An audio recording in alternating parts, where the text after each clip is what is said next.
$800 million dollars to hit a baseball? That's one contract we won't forget anytime soon.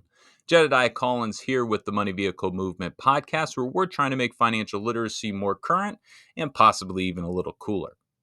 On December 8th, Juan Soto, star baseball player and outfielder for the New York Yankees, signed what is believed to be the biggest contract in history with the crosstown rivals New York Mets.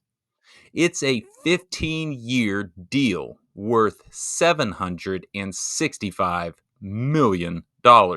And by the end of it, it could be up to $805 million when all is said and done.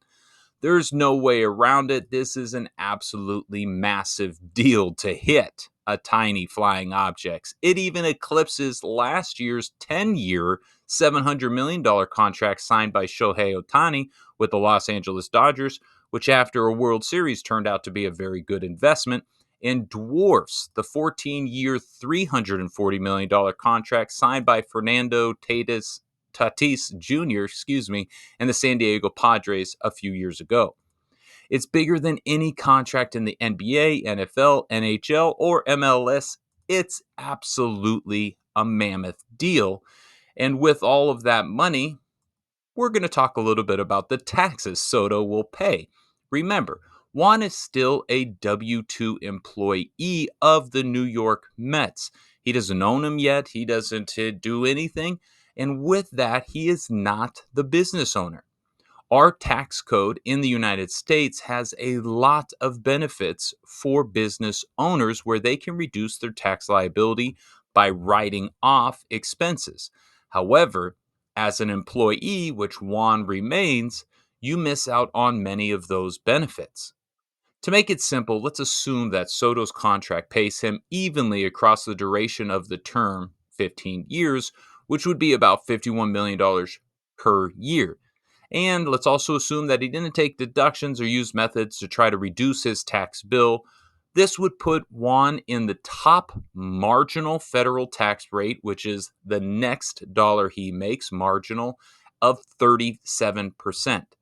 So each year, Soto would owe the federal government almost $19 million in taxes because anything above $600,000 will fall into that 37%. This can also change because over those 15 years, we are sure to see some tax brackets and tax laws change and probably have an increase in our taxes because we have to continue to fund our federal government.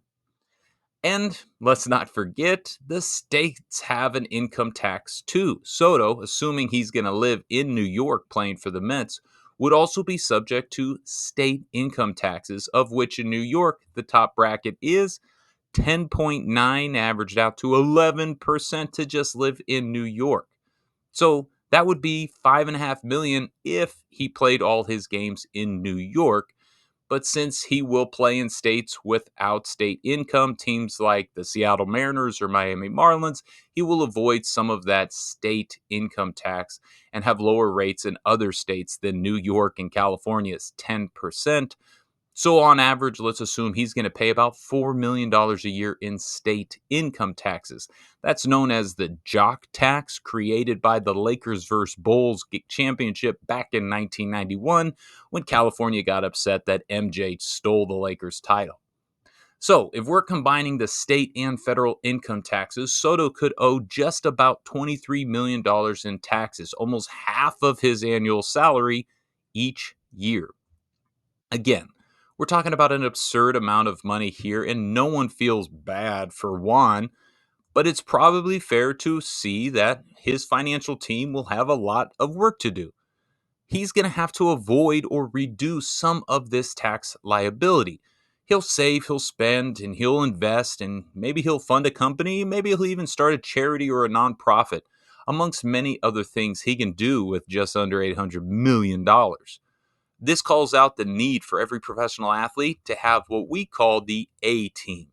That A team is made up of their agent, advisor, accountant, attorney, and advocate. His army of accountants will help him figure all of this out, and it's likely that he won't pay that $23 million each year in taxes, but he will be able to reduce and legally avoid some of those. We bring it up to give you an idea of how even pro athletes making millions of bajillions of dollars can break the golden rule if they build their plan with their gross, what they make, and not their net, what they take. For you and I, maybe who are making as little as $10 or $15 per hour, not Soto money, but we are still going to have to do our calculations around our net earnings and not our gross earnings. You need to figure out how it all goes into your plan. And once again, look at what you take, your net, not what you make, your gross. Hopefully, you start to take some deductions and build your tax strategy too to mitigate and reduce your tax liability. But for now, worry about your paycheck, not Juan Soto's paycheck. Keep driving your money vehicle, and we will see you at the next stop.